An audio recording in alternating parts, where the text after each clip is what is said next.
علم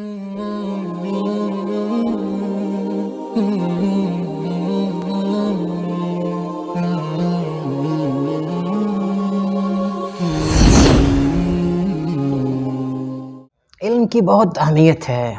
علم حاصل کرنا بہت ضروری ہے۔ علم الآخرہ،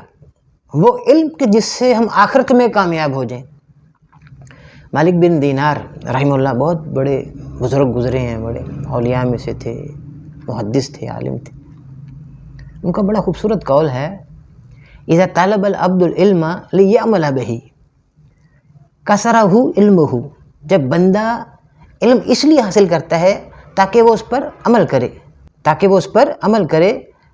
تو کثرہ علمہ، اس کا علم اس میں عاجزی پیدا کرتا ہے، توڑ دیتا ہے اس کو، یعنی اس میں عاجزی پیدا کرتا ہے۔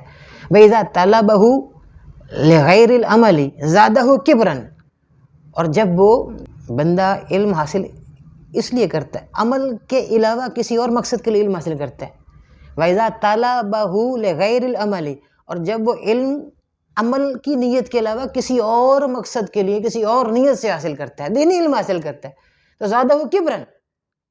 وہ علم اس میں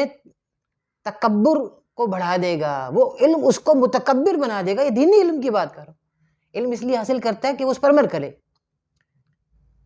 کرے تو اس میں عاجزی پیدا کرے گا۔ اگر وہ علم اس لیے حاصل کرتا ہے کہ عمل کے لیے نہیں، دنیاوی مقاصد کے لیے، کسی اور مقصد کے لیے، تو اسے متکبر بنا دے گا۔ الحارث المحاسبی ایک شخصیت گزری ہے، بزرگ تھے وہ، بڑی خوبصورت بات کی انہوں نے۔ وہ کہتے ہیں کہ العلم یورث الخشیۃ، علم خشیت پیدا کرتا ہے، علم خشیت کا، اللہ کے ڈر کا، اللہ کے خوف کا وارث بنا دیتا ہے۔ بس زہد یورث الراحۃ، اور زہد سے راحت پیدا ہوتی ہے۔ زہد کا مطلب ہے کہ دنیا سے منہ موڑ لینا، دنیا کی محبت دل میں نہ ہو، اس سے راحت پیدا ہوتی ہے کہ آدمی فضول کام چھوڑ دیتا ہے، بس وہی کام کرتا ہے جس کی اس کو دنیا میں رہنے کی ضرورت ہے، اس سے راحت پیدا ہوتی۔ والمعرفۃ تورث الانابۃ، اور معرفت، اللہ کی پہچان، وہ انابت پیدا کرتی ہے، رجوع اللہ کا جذبہ پیدا کرتی ہے کہ بار بار اللہ کی طرف لوٹنا، بار بار اللہ سے معافی مانگنی، دنیا کے مسائل اور دین کے مسائل میں بار بار اللہ سے توبہ کرنا، بار بار اللہ سے دعا کرنا، بار بار اللہ کی طرف رجوع کرنا۔ یہ جب اللہ کی معرفت حاصل ہو جائے تو پھر یہ جذبہ پیدا ہوتا ہے، یہ صفت پیدا ہوتی ہے۔ والمعرفۃ تورث الانابۃ، اور معرفت، اللہ کی پہچان، جب آدمی اللہ کا تعارف حاصل کر لیتا ہے، اللہ کی پہچان حاصل کر لیتا ہے تو اس سے انابت اللہ، اللہ کی طرف بار بار رجوع کرنا، لوٹنا، وہ اللہ کو جان جاتا ہے، پہچان لیتا ہے اللہ تعالیٰ کو، تو بار بار اللہ سے معافی مانگتا ہے، بار بار جھکتا ہے اللہ کی طرف، اپنے مسائل میں،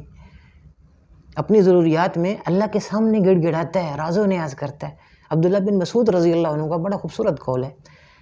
لیس العلم عن کثرت الحدیث انما العلم خشیۃ اللہ، علم کثرت سے حدیث کو روایت کرنا یہ علم نہیں ہے کہ فقط راوی بن جانا حدیث کا، حدیث سے نقل کرنا، بیان کرنا، اس کو علم نہیں کہتے۔ انما العلم خشیۃ اللہ، علم حقیقت میں اللہ کا خوف کا نام ہے، اللہ سے ڈرنا، اللہ کی خشیت اختیار کرنا، دل میں اللہ کا خوف پیدا ہو جائے، اللہ تعالیٰ کا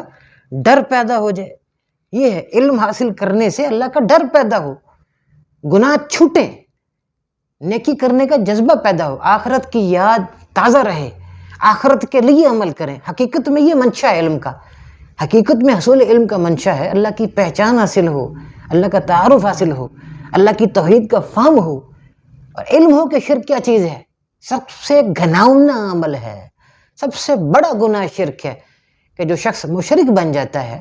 اس کا کوئی عمل قبول نہیں ہوتا، اس کی کوئی نیکی قبول نہیں ہوتی۔ تو علم حقیقت میں اللہ کے ڈر کا نام ہے،